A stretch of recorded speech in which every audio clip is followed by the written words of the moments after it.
You know what I'm learning? You should never ask why when you're going through turmoil, because Simon was the most perfect man in Jerusalem in the Bible days. And he came down with leprosy.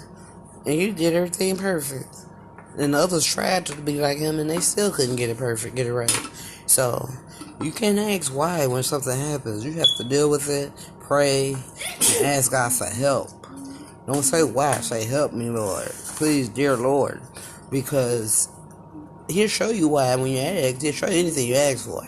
But I'm curious to see what was the purpose and the philosophy behind him getting leprosy. If he's the most perfect, strive to be the most perfect man in Jerusalem. In the cloak. With the cloak, the cloth. So, I'm like, wow. Even Jairus turned his back on him in a sense. He didn't stick with him through thick and thin, so he had somebody but God on his side.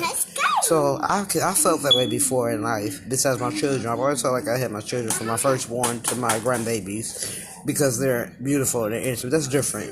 I'm talking about as far as your companion or your family.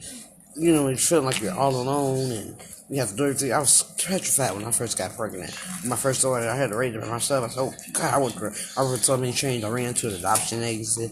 I went to an abortion clinic. I kept her. She started moving in my stomach when I was on that table. And he said, go home and keep that baby. It's okay. And he was a Caucasian doctor. And she was a black child. So I said, wow. So you can't question why. Just there was, I'm curious to read and see why he's getting closer and closer. God whispered to him and said he did that for the people of Jerusalem.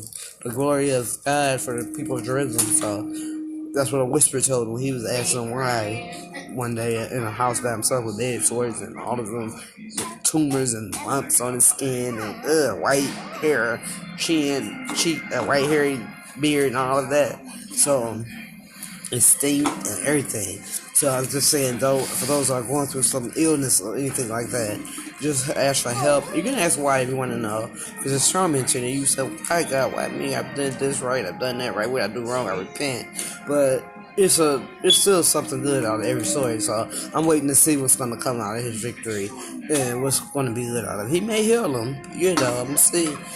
I know I've read the Bible plenty of times. There's different scriptures in the Bible, and I went to Bible college, but I didn't really remember this story, so I'm going to read this and get something out of it and use it in my life. Peace.